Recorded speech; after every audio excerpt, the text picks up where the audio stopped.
ఎప్పటికప్పుడు మాటలు మార్చడంలో అమెరికా అధ్యక్షుడు ట్రంప్ది అందవేసిన చేయి. అమెరికాలో ఉద్యోగాలు అమెరికన్లకే అని డిమాండ్ చేసి అబాసుపాలయ్యారైనా. ఇలాగైతే మీ దేశంలో పెట్టుబడులు కష్టమంటూ సౌత్ కొరియా ఇచ్చిన స్ట్రోక్తో మాట మార్చేశారు. మరోవైపు ఎప్పటి నుంచో భారత్ను ఊరిస్తోన్న ట్రేడ్ డీల్పై మంగళవారం అమెరికా చర్చలకు సిద్ధమైంది. దీంతో అసలు మన దేశంతో ట్రంప్ ట్రేడ్ ట్యాక్స్ ఎలా ఉండబోతున్నాయి అనే ఆసక్తి ప్రారంభమైంది.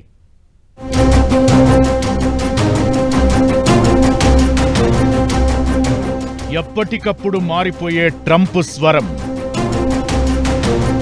లోకల్ అమెరికన్లనే ఉద్యోగాల్లోకి తీసుకోవాలంటూ హుకుం. అంతలోనే మాట మార్చేసిన వైనం.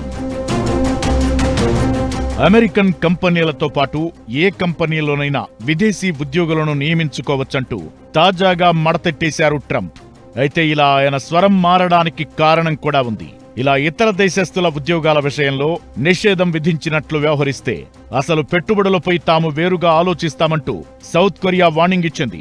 జార్జియాలో 475 మందిని నిర్బంధించిన విషయంలో south Korean company Hyundai plant ఉద్యోగులు కూడా ఉన్నారు. వీరంతా అక్రమంగా వలస ఉన్నారంటూ అమెరికా హోంల్యాండ్ డిపార్ట్మెంట్ ఆరోపించింది. దీంతో అసలు ట్రంప్ ప్రభుత్వ వైఖరిని తప్పుబడుతూ సౌత్ కొరియా తీవ్రంగా స్పందించింది. ఇలాగైతే ఇక పెట్టుబడులను వెనక్కి తీసుకుంటామని హెచ్చరించింది. అమెరికా ఇదే పద్ధతిలో ప్రవర్తిస్తే తమ కంపెనీలు అమెరికాకి రావంటూ సౌత్ కొరియా ప్రెసిడెంట్ లీ జే మ్యూంగ్ హెచ్చరించారు.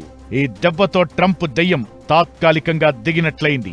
వెంటనే అబ్బే అలాగేం లేదు, విదేశీ ఉద్యోగులను రిక్రూట్ చేసుకోవచ్చంటూ ట్రంప్ మాట మార్చేశారు. అమెరికా పరిశ్రమల్లో విదేశీ ఉద్యోగుల అవసరముందంటూ కవర్ చేశారు.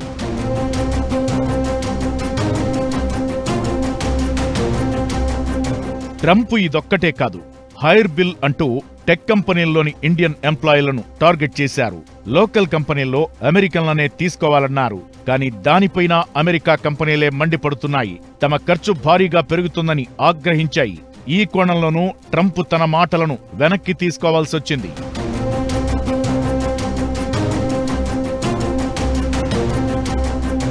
మరోవైపు భారత్లో బ్రెండాన్ లించ్ రాకతో ట్రేడ్ డీల్పై అంచనాలు ప్రారంభమయ్యాయి.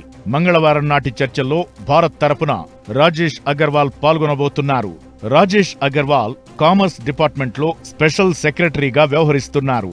ఈ ఏడాది మార్చి నెలలో ద్వైపాక్షిక చర్చలు ప్రారంభమయ్యాయి. అక్టోబర్, నవంబర్ నాటికి వీటి మొదటి దశ పూర్తయ్యే లక్ష్యంతో బయలేటరల్ ట్రేడ్ అగ్రిమెంట్ ప్రారంభం కాగా మధ్యలో అమెరికా టారిఫ్ విధించడంతో అర్ధాంతరంగా వాయిదా పడుతూ వచ్చాయి. తాజా పరిణామాలతో తిరిగి ట్రేడ్ డీల్స్ పై అంచనాలు మొదలయ్యాయి.